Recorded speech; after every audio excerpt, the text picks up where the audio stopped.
Hello, everyone.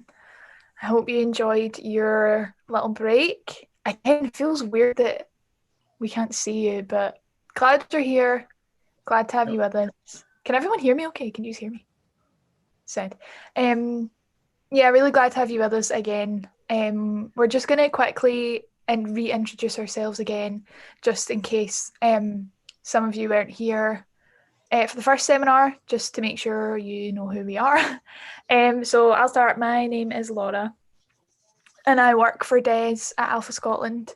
So I'm his administrator, do all of his boring tasks. And I also do the social media for Alpha Scotland. So that's me. Nice. And hi, I'm Neil. I am currently working with the Baptist Union. I'm doing a year working with the staff team there, doing young leader development stuff with them. And I have been doing student and young leader stuff for the past 3.5 years with various different organisations. Oh good, I've waffled long enough, great. And this is Gary. Gary, you're on mute. Yes. My name's Gary Torbett, and I'm the youth pastor at Broadford Baptist Church. It's a great privilege to be on the planning team, working with a great team, and also these two wonderful people, Neil and Laura, this year. And I also work for Compass Christian Centre as head of outreach and discipleship. We're currently looking to develop a programme of leadership and development later on this year. So that's me. Over to Laura. Yeah, so thanks again for tuning in. This seminar is called Owning Your Own Mentorship, and we're just going to be looking at how we as young leaders can own our own mentorship and not just kind of be waiting and expecting for it to just fall on our laps. Which is something that I did for a long time, but we'll get into that a wee bit later. So we're going to be hearing from Libby Talbot, who is Associate Rector at P's and G's. She's in Edinburgh. She's also my mentor, and I just wanted to we thought it would be good to give a little bit of background on that. So this seminar really stemmed from one of our first ever conversations way back when. I think it was probably, no, it must have been in March time. We were still in lockdown, I think. So one of our first conversations about what we wanted to do for this seminar stream was, one of our first ideas was mentorship, and the fact that I hear from people all across the country, anytime I speak to young leaders, they tell me, and I ask them about mentorship, they tell me that quite often they say they don't have a mentor and they don't know how to find one. And I felt in a really similar situation when I was a lot younger, but I did feel the same way, and I felt I didn't know how to ask, because it's a bit of an awkward conversation if someone was to say no. And I always felt like I wanted one, but I couldn't get one because I didn't know how to ask. And that is where our conversation really stemmed from, and our experiences of seeking mentors and stuff like that. We really wanted to share, like I say, I always hear young leaders talk about it, so we really wanted to share in that and just encourage you that actually I felt I was alone when I was thinking that, and then when I spoke to other people and they said exactly the same thing, I felt really encouraged because I knew that I wasn't alone in that feeling. So that's really where the seminar stemmed from. And I just wanted to give a little background on that because, like I say, I felt the same way. But my relationship with Libby really came out of a total God incidents. And I was at a conference, and we knew the people at P's and G's, like the staff team. We knew a lot of them because we worked quite closely with them as Alpha. So I knew a lot of them, but I'd never met Libby before. And when she got up to speak, I was like, she seems really cool. She seems like a total legend, total on fire for Jesus, and just seems like a total legend. And I just thought that internally. I was like, we'd be good friends, I think. And then I went to a Women in Leadership seminar. And people who know me, if there's anyone on this call who knows me, you'll know I'm a total introvert. Absolutely hate speaking in public, hate it, not my thing. People say I'm good at it, but I don't like it. And at this Q&A session, I really, really weirdly felt like I wanted to ask a question, because what they were saying and what Libby was sharing really was striking a chord with me. So I just bit the bullet and asked my question, and my question was, if you're seeking out a mentor, how do you do it? Like, what do you do? I'm 19 at the time, and I want to grow and be supported and be invested in, but I don't know how to go about it. And Libby, there was 3 people on the panel, and Libby was the one to answer, and she said, just ask them, just go up and ask them. And I was like, it just felt really like it was a God thing. So I spoke to Des because I was too scared, and I went and spoke to Libby and asked, and we met up once just to see whether it would work, whether we would gel, whether the relationship was worth pushing on, and we really did. We get on really well, and she said she would mentor me, so I was going back and forth from Edinburgh every month to hang out with her, and it really just felt like I had taken ownership of that, and it never would have happened if I hadn't taken the step. And I think we both felt really encouraged by the fact that I had taken the step and actually owned it for myself and said, this is something that I feel like I need to grow in my life. So I'm going to take ownership for it. I'm going to take responsibility for it, and I'm going to just ask. I'm just going to ask. If she says no, she says no, and it's okay. And that's what I did, and I felt much better for it, and I have been blessed for it. So yeah, just to encourage you, this is the mindset we're going in with, and we're going to hear from Libby for a wee bit just on her tips and hints and stuff on how to own your own mentorship. So I'm going to give a bash screen sharing. Just to say, sorry, as you figured it out, Laura, as before, if you guys weren't with us, please just use the Q&A function, send in questions, send in thoughts, and if we don't get around to it this time, then as before, we have 45 minutes of Zoom afterwards to answer your questions. So we'll take note and we'll carry them through to the Zoom Q&A afterwards if you fancy. But yeah, please make full use of that. Hi, it's great to be with you today. My name's Libby Talbot, and I'm Associate Rector at P's and G's in Edinburgh. And as you can tell, I'm not from around these parts, and so I thought we'd begin to think about mentoring by telling you a little bit of a potted history of me and my own mentoring journey. So I'm originally from Yorkshire, which is in the north of England, and I was really privileged to grow up in a church where people were really interested in me, who I was, and the gifts that God had given me. Even as a child, I felt that I had a place and value in the church. And then through my tweeny to teen years, I had people in my church who just came alongside me. Some were youth leaders, some were just individuals or couples who invited me into their homes and invited me to share some of life with them. And I didn't know it at the time, but these people who, yes, just loved me for who I was, were also intentionally investing, sowing into my life, sowing in seeds, praying for me. They were coming along and asking me questions about how things were going at school or how my life was, or is there anything they could pray for me? They were discipling me. They were showing me Jesus every day. They were basically mentoring me. And I just didn't realise that's what it was at the time. When I was 15, my dad, who was a well-known Christian leader in those times, ran off with my mum's best friend. Obviously didn't go down very well with 15-year-old me. And that's when I realised for the first time how important it was to have a network of supportive friends, of mentors, of a Christian support network, a Christian family around me. And as I went off into my later teens and off to university, they were still there, these people who'd been part of my life for the previous 8 or 9 years. And I realised they were committed to me for the long haul. After university, I went off to be a youth worker in a church in the West Midlands of England.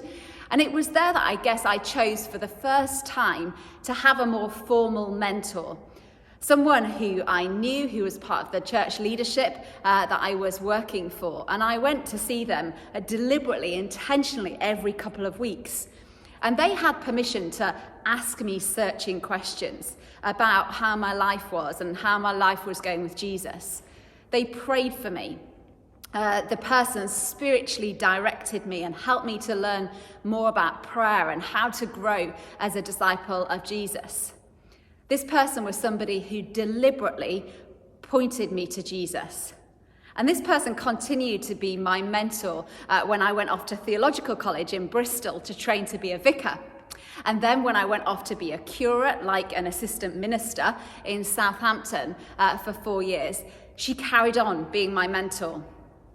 My next job took me to Cheltenham, where I worked as a chaplain in a boarding school.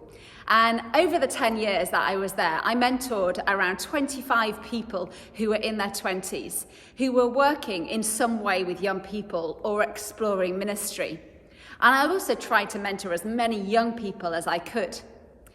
And it was during that time that I began to focus, perhaps more deliberately for myself, on mentoring other people, taking advantage of training that was available for me, reading books about mentoring, learning more about mentoring as a discipleship tool and as a means to bring about change and transformation in people's lives. Ultimately, I realized that mentoring was what Jesus had been doing with his disciples for 3 years. And I thought, at the end of the day, if it's good enough for Jesus, it's good enough for me. I've been up in Scotland, in Edinburgh, at P's and G's for 5 years now. And one of the things that I do as part of my job is I oversee the discipleship part of the ministry at P's and G's. And we see mentoring as a key way that people can grow as whole life disciples of Jesus. And I also mentor, as part of my work, a number of other leaders too.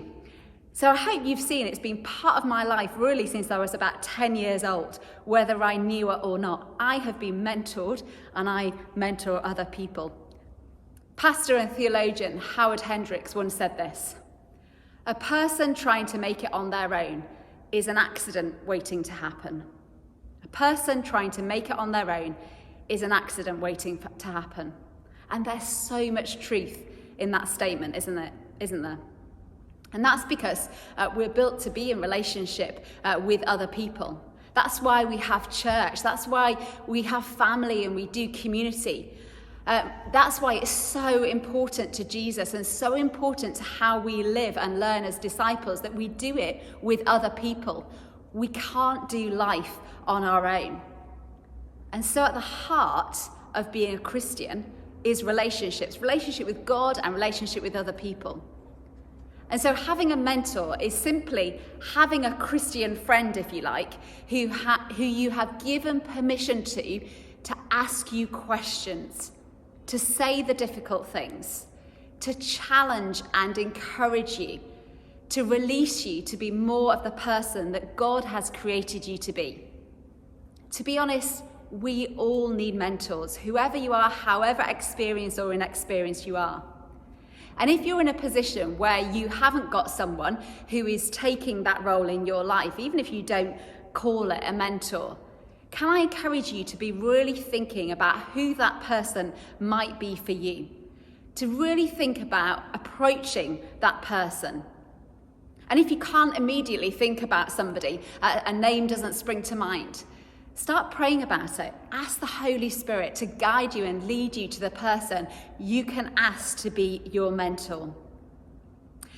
And if you're looking for a mentor for yourself, or you're thinking about how you can mentor other people, perhaps people in your team or young people and others in your church, we're going to think about some sort of handy hints for that for the next few minutes. So let's think firstly, for the next few minutes, about what are the qualities of a mentor. And this is helpful if you're a mentor, but also if you're looking for a mentor as well. First thing, somebody who is prayerful. I know that all my mentors pray regularly for me.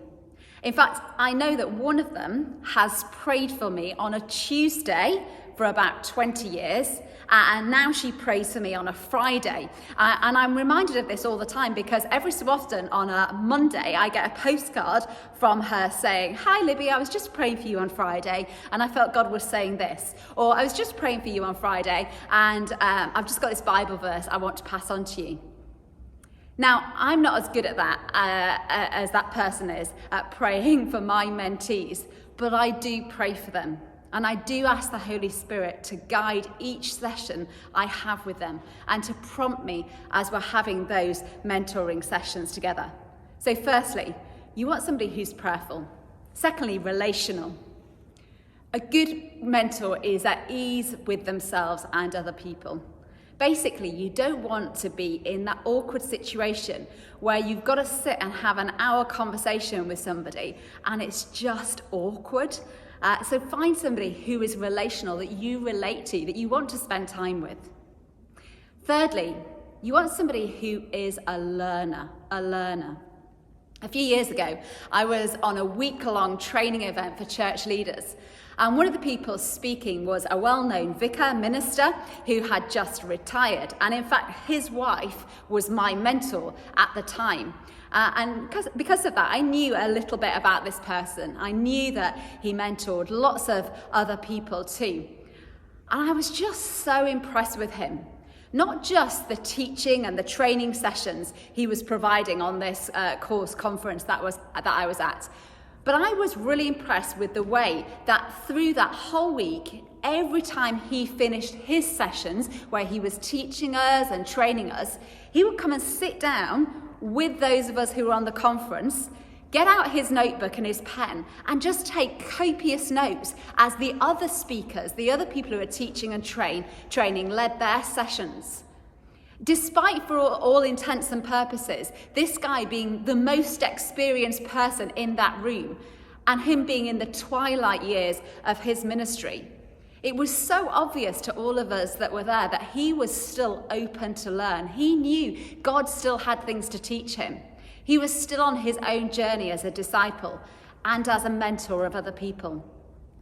And so a good mentor is always ready to grow and to learn for themselves. And then the fourth quality of a mentor, someone who is an encourager. They have this positive attitude, somebody who sees the best in somebody else's situation and is wanting to affirm them and to build them up, not just challenge you and knock you down and say, "Why did you do that?" So somebody who's an encourager. And then fifthly, somebody who is open, someone who's willing to learn from their own experience of life, somebody who is open to who you are and who they are. Someone who is not afraid to share and be vulnerable about their own experience where that's appropriate. But you don't want somebody who's going to overshare and just take over and tell you everything about themselves all the time. So an encourager and somebody who's open. And then a big one here. You want somebody as a mentor who's a good listener. I love this quote from David Oxburgh. Being listened to is so close to being loved that most people cannot tell the difference. Just think for a moment of a time when it felt like you were being really listened to. How did it make you feel? I expect it probably made you feel valued and important, worthy, loved. That's what being listened to makes us feel. And listening is a skill we can learn. Yeah, I'm sure we all know people who just are naturally good listeners, but we can all learn to be better listeners, even if we're not naturally a good listener. And so a good mentor listens. They listen to the whole person. They listen beyond the words that are said to what's going on underneath. They listen to the space and allow 70 to 80% of the talking to be done by a mentee. So a good mentor is a good listener. So we're coming into land. Seventh thing, a good mentor is someone you really admire. By that I mean someone who is perhaps further on the journey of faith than you, maybe further on the journey of life than you. someone you know you can respect and learn from, someone who has integrity, whose words and actions match up. I love being mentored by people that I think I would love to be like in some way. Now, obviously, they are them and I am me, and we're different and we have a different set of gifts and our own calling and our own personality. But I love to be mentored by people who are further on the journey than me. Somebody I want to aspire to be like, somebody I would love to lead like. Or pray like them, or have the sort of relationship with Jesus that they have, or be able to make decisions in the way that they make decisions as well. So a good mentor is somebody you admire in some way. And lastly, a good mentor asks good questions. A good question can just open the door to somebody's heart. I don't know whether you've ever seen that or experienced that, perhaps in your interactions with children and young people, where you've asked a question and everything has just flowed. A good question can sometimes be the key to bring about massive, life-altering change. And have you ever noticed Jesus asks incredible questions? He says things like, "What do you want from me? Why are you afraid? Who by worrying can add a single hour to their life? Do you believe that I can do this for you?"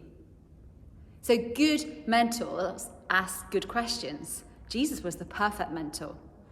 Here are a few of my favourite questions to ask my mentees. What do you want to change? In a month, how do you want this to be different? What did you learn about yourself or your relationship with Jesus or your relationship with other people through that experience? What feels like the biggest challenge in your life or in your work or in your relationship right now? What can I pray for you now or this week? And then lastly, when you leave this room, what is the one question that you wish I had asked you? So good questioning is something you can develop through experience, but you can also go online and find some excellent searching questions for mentors there as well. There's loads of resources out there you can access. So you want a mentor who is somebody who's prayerful, who's relational. You're going to get along with them. Someone who hasn't got there either, they're still a learner. Someone who is open and vulnerable and somebody who encourages you and builds you up. Someone who is able to listen to you beyond the words that you say. And then someone who you admire and ask those brilliant questions. Finally, you'll get out of your mentor relationship what you put in. So be the one who instigates putting those appointments in your diary with your mentor. Be the person who always keeps those appointments. Of course, things come up and we have to change, but generally be reliable, be committed to that mentoring relationship, and you'll get more out of it. Perhaps think about what you're going to talk about, what you're going to bring to each meeting. What issue is it that you want to talk about before you go to that meeting? Be willing to open and to be real and to be vulnerable as well. If you go in as a closed book, it's going to be much harder to make progress with your mentor. And be up for not always being right as well. That's often when transformation really happens. And then be open to be transformed. Be ready to be changed. We're all like that clay that's been molded and made, and a mentoring relationship can really help you to be transformed and change. And then be ready for the Holy Spirit to work in your life.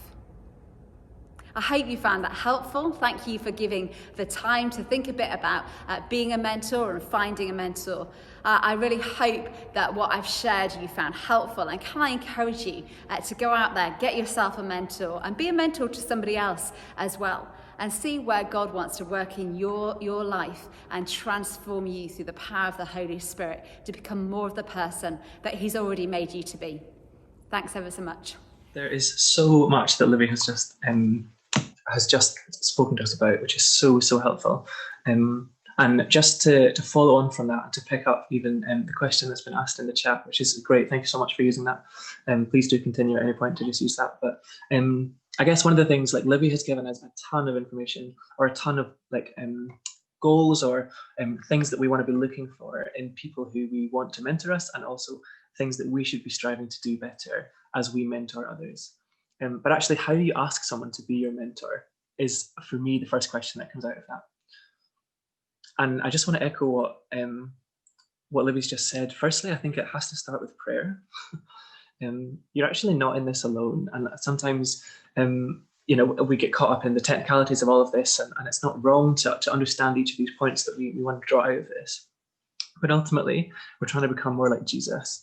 And we're trying to become more like Jesus through the people that we see around us. Like we pick out these people because we see these qualities in them, but actually it's not them that we see, it's Jesus that we see. And so we're always wanting to become more and more like Jesus, which means we're not in this alone. Like that is the whole goal of our life as a Christian, is to become more and more like Jesus, become more the person who God has made us to be. And the Spirit is constantly doing that in us. And so actually our first response when we're looking for a mentor should be to pray. Jesus tells the story in the Bible, parable of the persistent widow who asks and asks and asks. And God says, how much more do I want to give you? And so we just need to ask. That's the first thing. Jesus says, ask and you will receive, seek and you will find, knock and the door will be open to you. So please let this start with prayer. And then again, I just want to echo what Livy's already said, just ask, and what Laura's already said as well. I know that seems daunting. Is it going to be difficult? Probably. Is it going to be scary? Probably. Is it going to be awkward? Probably. Is it worth doing? 100% yes. Sometimes there are just things that we know we don't want to do, but actually we just have to do. And someone helpfully described discipleship as consistently choosing Jesus in the small things over myself or over my comfort. And I think that has to start when we think about mentorship as well. This is one small choice where I choose Jesus over myself. And actually, I want to become more like Jesus. And I see that in this person. And so I'm just going to have to get over myself a little bit. It's awkward, it's uncomfortable, but it's so worth it. And I choose Jesus in this little choice here. And so I'm just going to have that difficult conversation. I'm going to go up and say, hey, I see this in you and I admire it. And I want to become more like Jesus in that way. And so I want to ask you, can you please help me to learn this or to do this or to pick this rhythm up that you have that I see in you? Mentorship is always going to work better when you as a mentee have picked them because you see that quality in them. That's not to say it can't work if someone is picked out for you. Of course it can. God is capable of working through all things and is definitely behind mentorship. But if you as a mentee have picked that person because you see a characteristic of Jesus in them, their prayer life, their rhythm, the way they lead a team in church, if you see that and you identify that as the reason that you want to be a mentor, a mentee under them, that you want them to mentor you, it's way easier for them, one, to actually help you with that, and two, you're already way more motivated to be in that relationship and you're committed to that relationship because you're the one who's chosen it. So we really want to permission you guys to own your own mentorship by asking for mentorship. And that will vastly help the dynamic of the mentorship, the mentee-mentor relationship, if you guys are asking for the things that you want to be mentored in. So how do you actually ask? You kind of just ask. I'm sorry. Pray, absolutely. But also you just have to ask. And that is a bit difficult, but it's not, it's worth doing.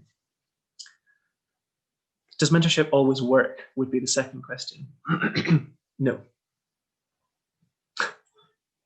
You have permission both as a mentor and a mentee to end a mentorship. That's where we want to start. And it's just worth naming because it's true. And that also is another thing that feels awkward, can be difficult, but I think it's important to just name it. You as a mentee and a mentor have the authority or the responsibility or the permission to end a mentorship. First question that brings up in my head is, was a mentorship failed if it stops? And again, I want to say absolutely not. But this is where setting clear boundaries and expectations at the start can be really, really helpful. So if you've said, I see this in you and I want to learn, it means either you or your mentor can easily say at the end of that, hey, I really appreciate that. Thank you so much. I really see that you've grown in this.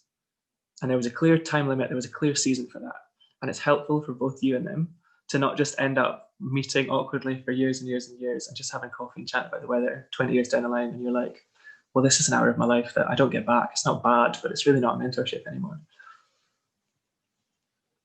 There are seasons for everything.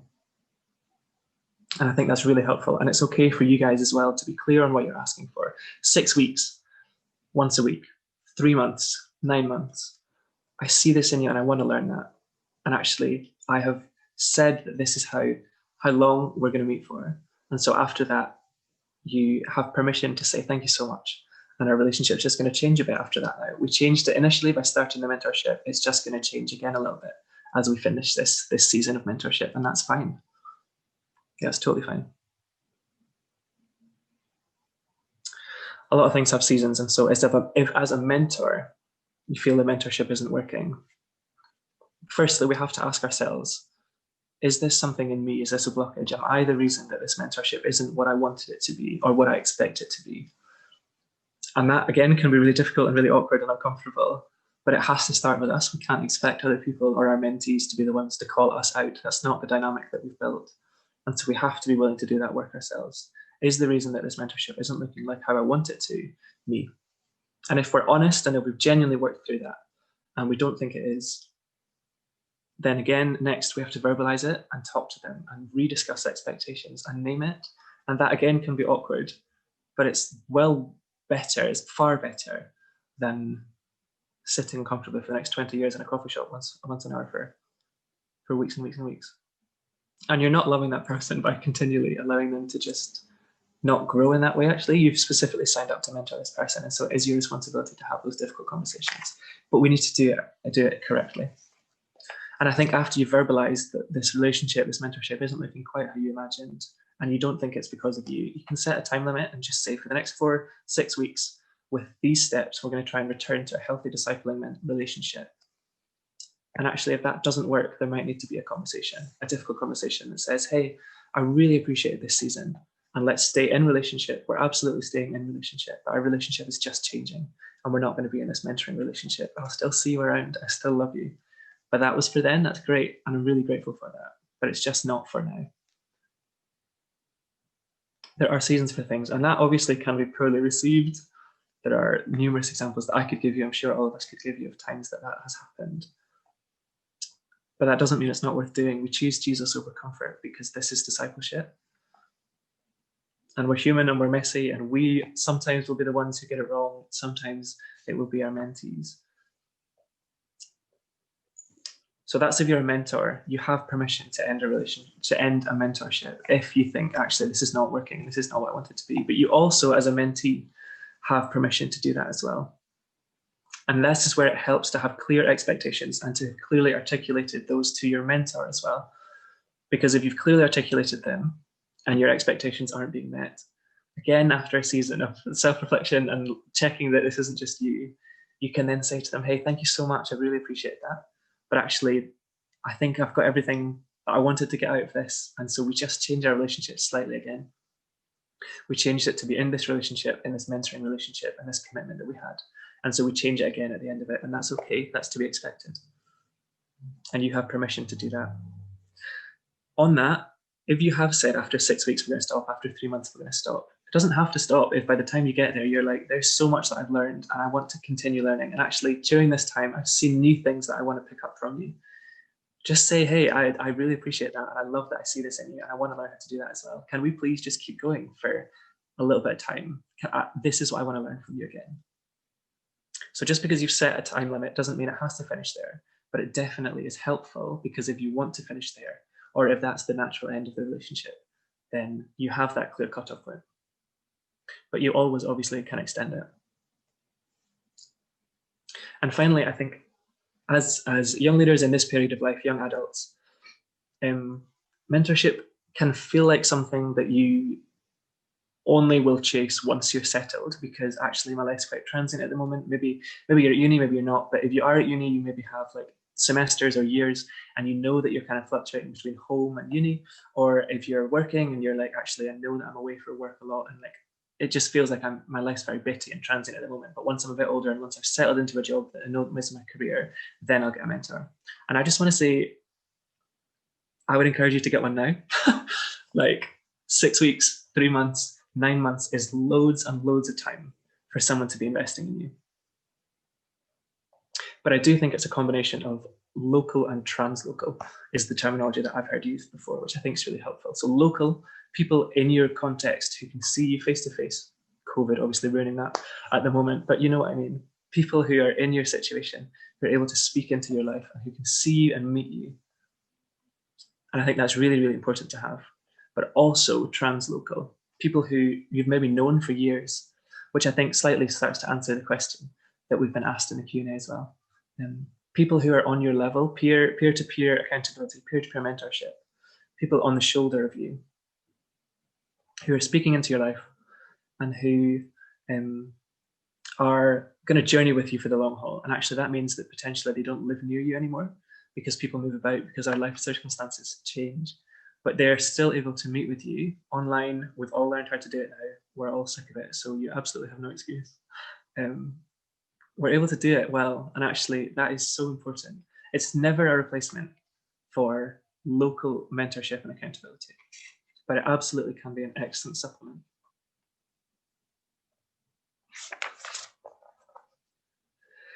And it's important to build this web of local and translocal.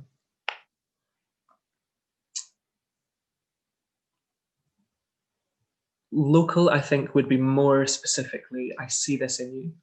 And I see your leadership, and you could be picking out people in, maybe you're part of a team at church and you see that that leader leads that team really well and you're able to meet with them more specifically. So you're part of the team, but actually you just accentuate that relationship. You just highlight that relationship a little bit for a wee while and you say, I really appreciate that you lead that team and I want to learn from you and I want to know how to do that. And so for 3 months, I just meet with you once every 2 weeks.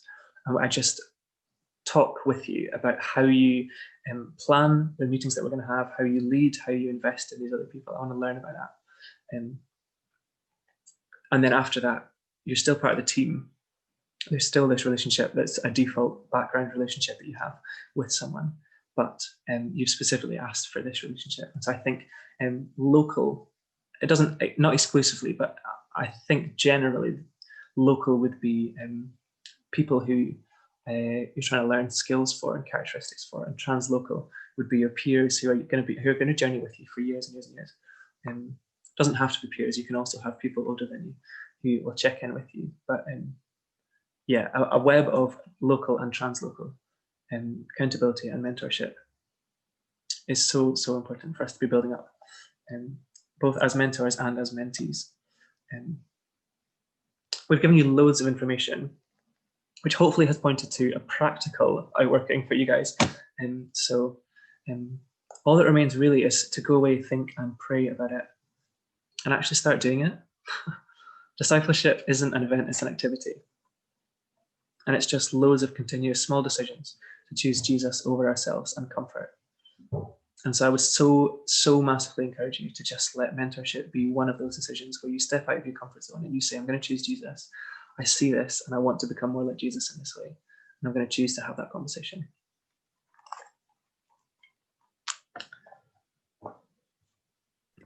Thanks so much, Neil. Yeah, thanks everyone for coming, and big thanks to Libby as well for sharing with us today.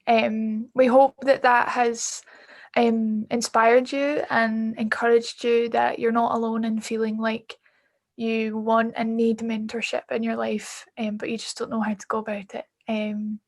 So yeah, please do, like Neil says, go away, reflect and pray. Gary has put our group discussion Zoom details in the chat just there. So if you haven't noted them down and you want to come along, please do note them down just now.